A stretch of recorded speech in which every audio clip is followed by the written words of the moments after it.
The Joe Rogan Experience. I mean, if you do get to do this, here's another problem, okay? Here's a big one for the ocean. We're depleting it of seafood, of life. I mean, I had, how do you say his name again? Sahoyas, right? Louis Sahoyas, who directed The Cove on. Yeah. And we were talking about the deplenishing of the wildlife in the ocean. And when you start looking at it on a grand scale, like how much fish they're pulling out of the oceans, it's very sobering, Sure. Maybe you can come up with a way to replenish the fish in the ocean so we can continue eating sushi. What do you think?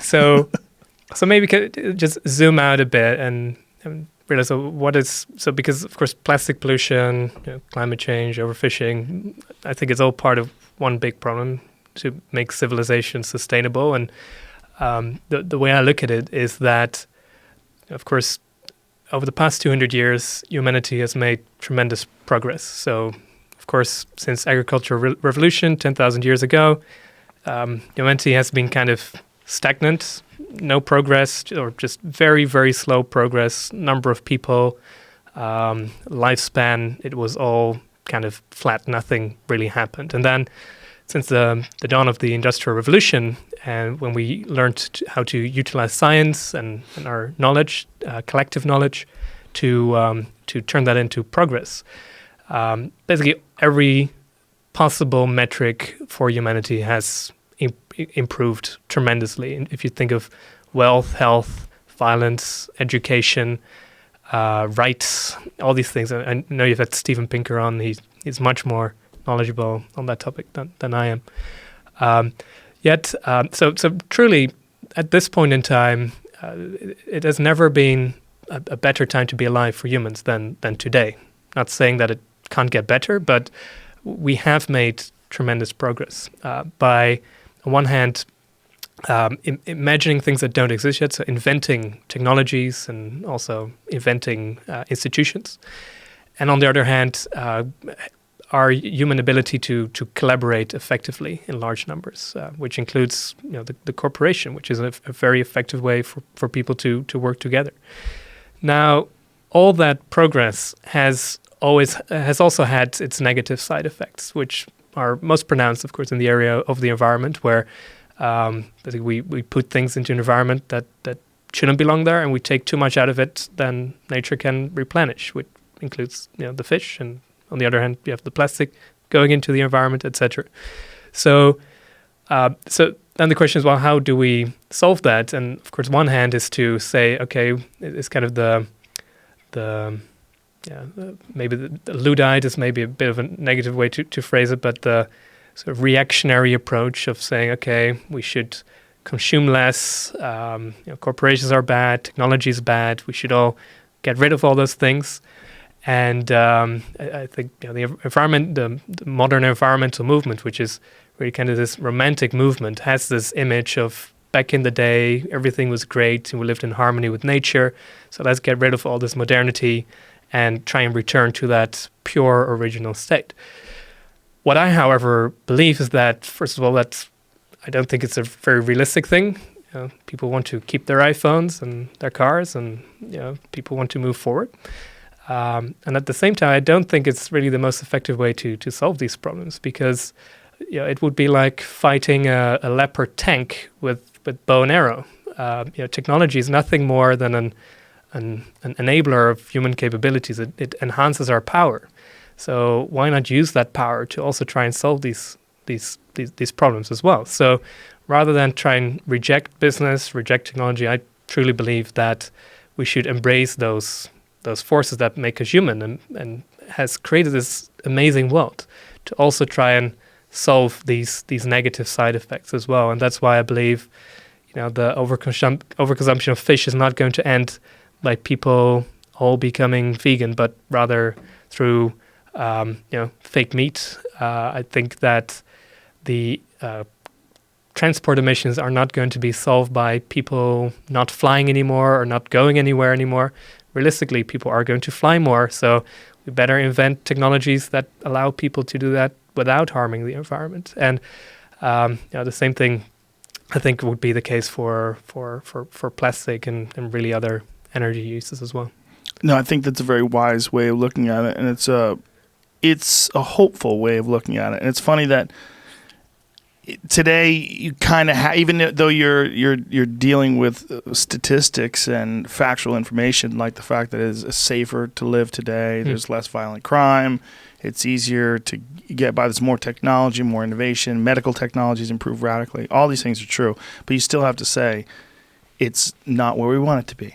Right. I'm not saying that the world's. You have to say that, even you. Like, even though you're. I mean, look, it's the worry about people barking at you.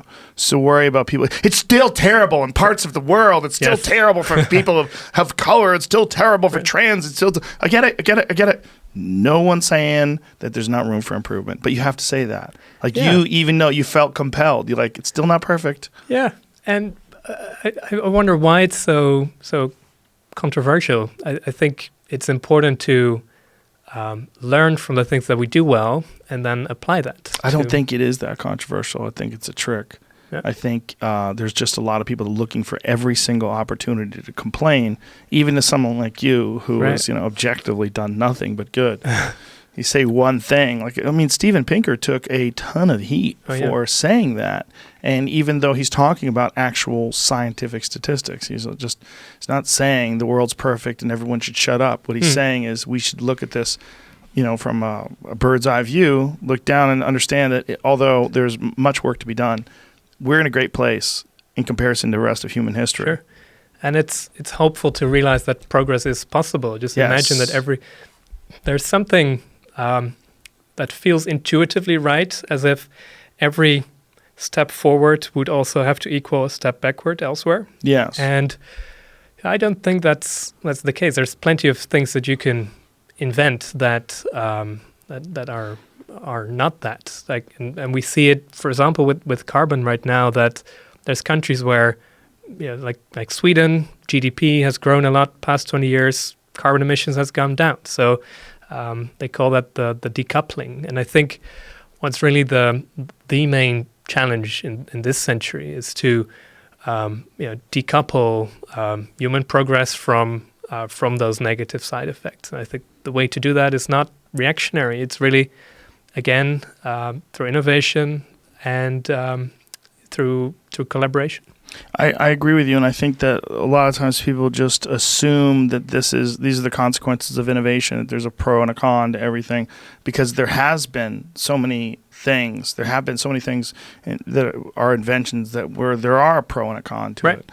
But that doesn't necessarily mean it has to be that way. No, and even if things have a pro and a con, it doesn't mean the pro is as big as the con. Right. So, and if that would be the case, every technology would be neutral, and it wouldn't matter what you invent, but it would mean that an atomic bomb is morally as neutral as an ocean cleanup system, which I just don't find plausible. So I do believe that inventors, entrepreneurs, they put a certain morality into their creations, into their technology.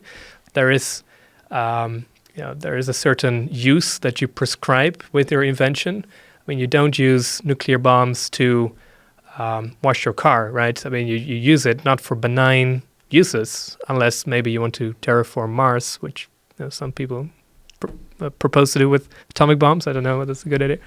I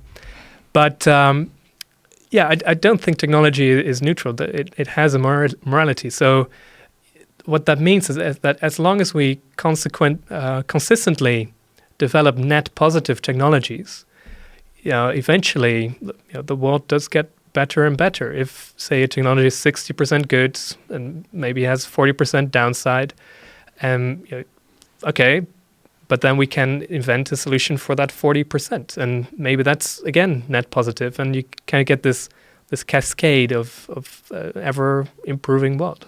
No, I think what you're saying sounds beautiful. And if more people thought the way you're thinking, I think the world would be a better place. I like the positivity. I like the optimism in what you're thinking, particularly in terms of what's possible with innovation. Yeah. Well, I just don't think that being against something is very productive. Mm-hmm. it doesn't really move us forward. Right. So rather than protesting against the things that I don't agree with, and there's certainly things that I don't agree with, but again, I don't think it's very helpful. Rather than doing that, I much rather build towards a future that I do agree with. Listen, man, I think what you're saying is very, very logical. I wish more people thought like you. You're a great role model for a lot of kids to use your energy in a positive direction. It can be done. Yeah, sure. I mean, I think we agree with your turn. Yeah.